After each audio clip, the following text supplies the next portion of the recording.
Hello there, welcome to another talk, and this talk is called Talk on Chakras, Spiritual Awakening, Healing and Letting Go.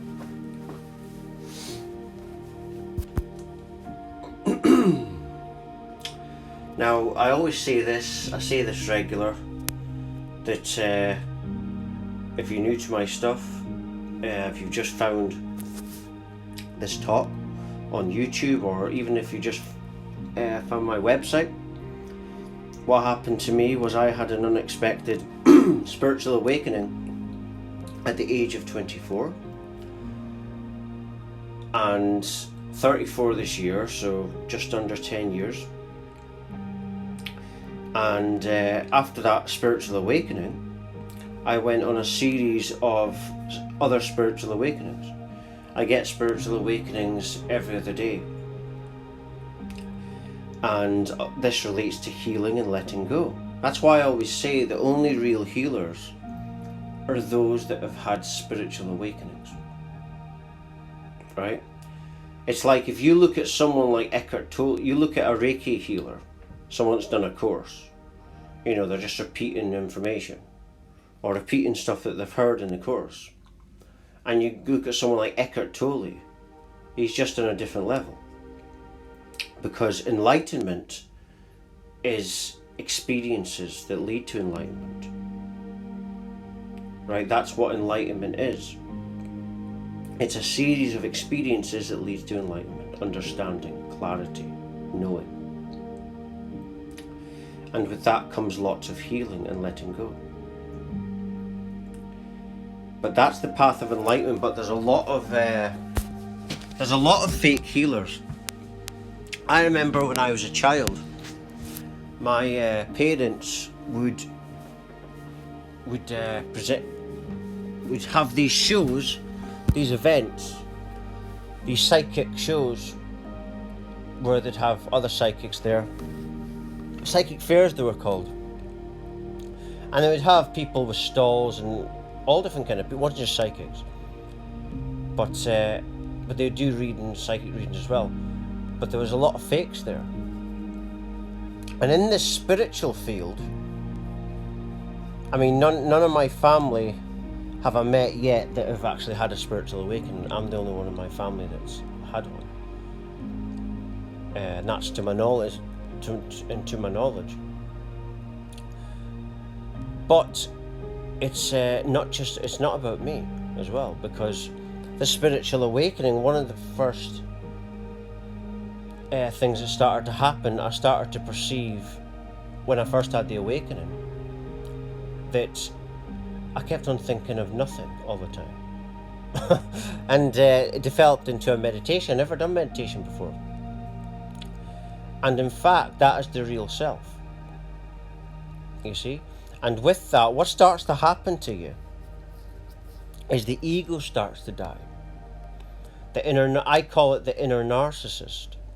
And the reason the ego and the inner narcissist starts to die is because you know that you don't actually exist as a separate person. What creates the illusion of a separate person is the awareness. And so that creates the illusion of separation, duality. When actually, it's like what Deepak Chopra says, it's oneness is one thing, but one nothing. And yeah, it all started from a spiritual awakening. How does one get a spiritual awakening? And chakras are related to this also. Well, when I had the spiritual awakening, when I had the big awakening at the age of 24, I sat down on my bed and I had enough of everything up to that point. And it was the only time in my life up to that point that I'd ever been authentic. It was a moment of pure authenticity, pure heart-based living. And then I started to manifest an awakening. Now what I'd done in that moment was I just went within the heart, unconsciously knowing that I'd done that, but that's what I'd done. Because in the heart center is the portal to the source of all life. The source of all life is a feminine, female power that I call Gaia, and that's the creation source. You know, after that you've got the illusion of a separate God, but that's the source of all life, and that's how you spiritually awaken yourself. And I do these talks to reveal my awakening as I went through it, so that other people can do it. And I went through a very traumatic awakening because it was just spontaneous. I didn't know what was happening. It was very traumatic. My mum doesn't even believe this is the same soul. That's what mum's told me many times, that she thinks that I had a soul switching experience. And I remember mum's a psychic as well, and she said that, and she thinks that's what's happened, but I've thought about that myself, and it could have happened, because at the moment of the spiritual awakening, if you did have a soul switch, the new soul, as it's transitioning with the other soul, they've got to meet at some point as the transition's happening. What would happen is the new soul would take on all the memories and it would become that person, but it would be a different personality. But in actual fact, that has happened, because what's happened is, in the spiritual awakening, the old me has transcended to and is aligning with the real source. So in actual fact, that did happen. That's what the spiritual awakening was. It was a transition and alignment with source, and the heart is how you do it. And when you start to live from your heart, this is when I started to receive relentless knowledge, insight, knowing, clarity, enlightenment. And then what starts to happen is the chakras naturally start to awaken themselves, and they all work with each other. You start to then speak your truth, because the heart chakra is open, the throat chakra is related to that. You might start to get headaches in the awakening process as well. Pressure in the head with the third eye and the pineal gland.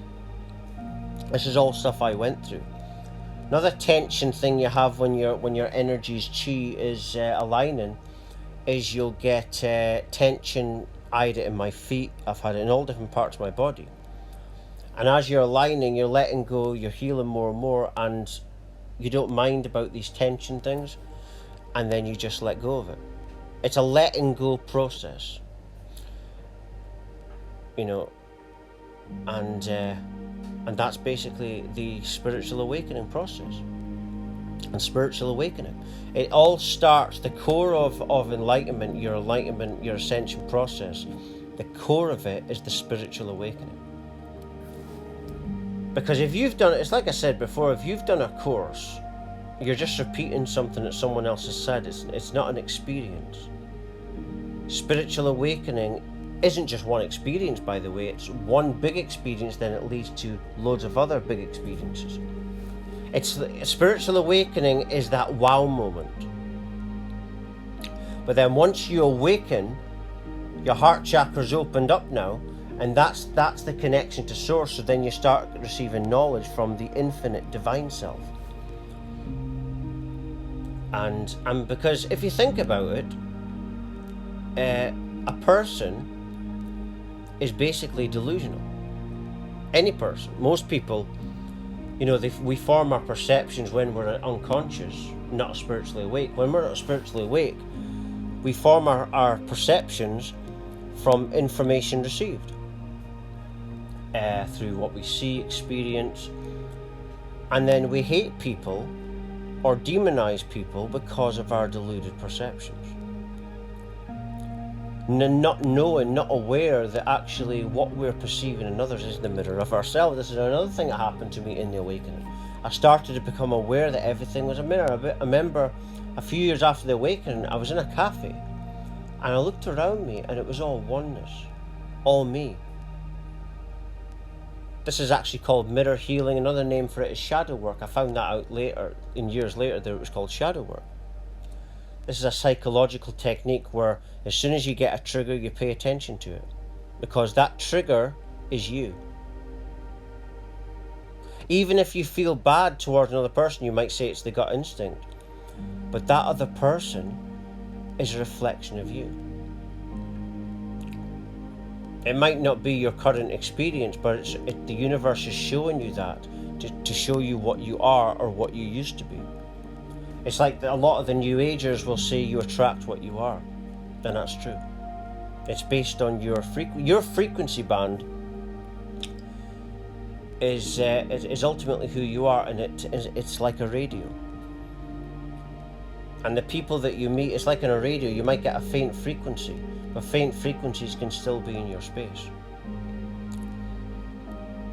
But like I said earlier, it's being authentic. If you've not had a direct, unexpected spiritual awakening, you can start it yourself by merely just being authentic, paying attention to your triggers. And when you're doing this, you're going to heal, you're going to let go, you're going to align and awaken your chakras, and your life will just become very harmonized. It'll become harmony and bliss. And it's like I was saying to my mum lately, I says that I won't let anyone into my life or anything if it doesn't fit into the harmony that I've got. I live my life a very harmonious way. No, I just go with this path, and if anything doesn't fit that, then I'm not interested. It's like there's a Reiki lassie I watch on YouTube, and she says if it doesn't fit, then it's not meant to be there. And that's like me in my life. If it doesn't fit into this harmony, I'm not going to have it. And then that's the way it is, because I'm going to have great health in my life. This is what the spiritual awakening has showed me that I have the potential to do. I take supplements every day, nootropics,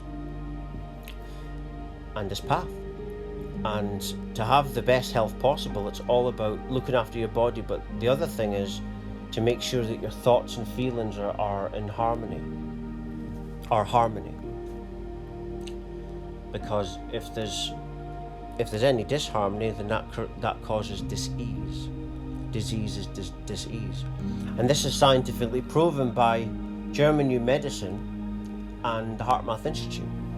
It's all science-based stuff, and it's science that when you feel disharmony, it can create future illnesses. So that's why harmony and peace is the most important part of your life. But I'm just going to leave it there.